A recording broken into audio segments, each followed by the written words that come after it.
بڑوں کا ادب یہ اتنی بڑی خیرات ہے کہ اللہ کے رسول صلی اللہ علیہ وآلہ وسلم کے صحابی ہیں حضرت ابن عمر رضی اللہ تعالی عنہ. وہ کسی سفر میں تھے کہ ایک بدو عربی آگے سے آتا دکھائی دیا. آپ نے اپنی سواری کو روک کر جلدی سے نیچے تشریف فرما ہوئے اور اپنے سر کی پگڑی اتار کر اس بدو کے سر پہ رکھ دی. ادب کے ساتھ اس کی باتیں سنی اور جب وہ بدو جانے لگا تو اپنے اونٹ کی نکیل بھی اس کو پکڑا دی اور سواری بھی اس کو پیش کر دی. جب وہ بدو چلا گیا تو آپ کے غلام نے پوچھا کہ حضرت آپ امیر المومنین کے بیٹے ہیں, اتنے بڑے باپ کے آپ بیٹے ہیں, اور یہ عام سادہ سا دیہاتی شخص تھا اور آپ نے اس کو اتنی عزت دی, اپنے سر کی پگڑی اتار کے اس کے سر پہ رکھ دی اور اپنی سواری بھی اس کو دے دی اور پھر آپ اس کے پاس ادب کے ساتھ بیٹھے بھی رہے, تو اس کی خاص وجہ کیا تھی؟ آپ تو خود ایک بڑے باپ کے بیٹے ہیں.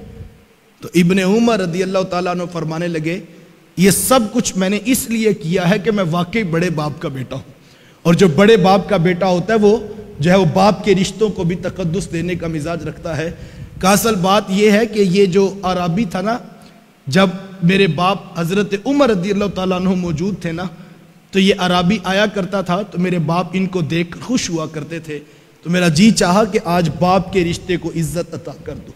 تو یہ آداب تھے جو معاشرے کے اندر موجود تھے, بڑوں کا ادب, بڑوں کو عزت دینا, اور یہ بہت بڑی سعادت مندی گنی جاتی. ہمیں اپنی اولادوں کو یہ سکھانا ہوگا کہ بیٹا جب بڑے بات کر رہے ہوں تو چھوٹوں کو خاموشی اختیار کرنا ہوگا. لیکن ہماری حالت کیا ہے؟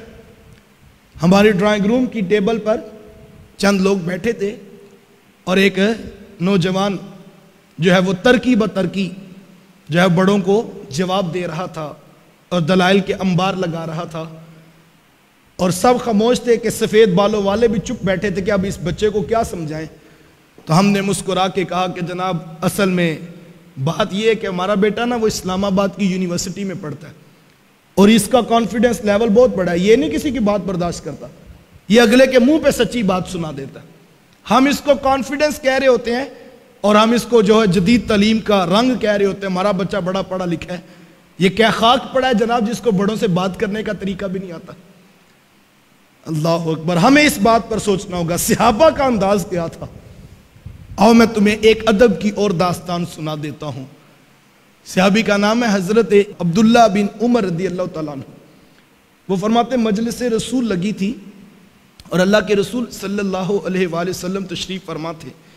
صحابہ بیٹھے تھے کہ حضور نے ایک سوال صحابہ سے پوچھا اور حضور فرمایا کہ صحابہ یہ بتاؤ کہ وہ کون سا درخت ہے جس کی مثال مومن کی سی ہے.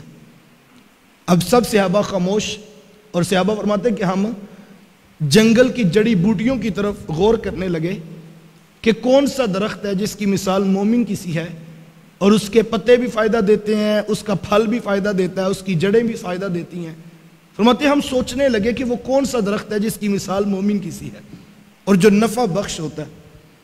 فرماتے تھوڑی دیر جب گزری اور کسی کو جواب نہ آیا تو حضور علیہ السلام نے وقفہ سکوت توڑتے ہوئے خود ارشاد فرمایا کہ صحابہ وہ تو کھجور کا درخت ہے. اب مجلس برخاست ہو گئی, صحابہ اٹھ کر گھروں کو جانے لگے. جب گھر پہنچے تو حضرت عمر رضی اللہ تعالیٰ عنہ کے بیٹے اپنے والد ماجد سے عرض کرتے ہیں کہ ابا جی آج حضور نے سوال کیا تھا نا, اور حضور نے پہلی پوچھی تھی کہ وہ کون سا درخت ہے جس کی مومن کی سی مثال ہے. حضرت عمر رضی اللہ تعالیٰ عنہ فرمایا کہ ہاں بیٹا حضور نے یہ بات پوچھی تھی. تو کہا کہ پھر جواب اس وقت تو کسی کے ذہن میں نہیں آیا. تو ابن عمر رضی اللہ تعالیٰ عنہ عرض کرتے ہیں اللہ کی قسم ابا جی مجھے جواب آتا تھا. تو کہا بیٹا آپ نے بتایا کیوں نہیں؟ اگر آپ بتاتے تو مجھے بھی خوشی ہوتی کہ عمر کے بیٹے کو جواب آتا تھا. تو ابن عمر نے کتنا خوبصورت جواب دیا. کہا ابا جی میں نے صرف اس لیے جواب نہیں دیا کہ جب ابو بکر و عمر جیسی شخصیات چپ بیٹھی ہیں تو پھر میں جواب کیوں دوں. یہ تھا وہ ادب جو صحابہ کے بچوں کو بھی آتا تھا. اللہ اکبر, کسی بات پر اگر بڑے خاموشی اختیار کر لیں تو چھوٹوں کو بھی پھر خاموشی اختیار کرنی ہوگی.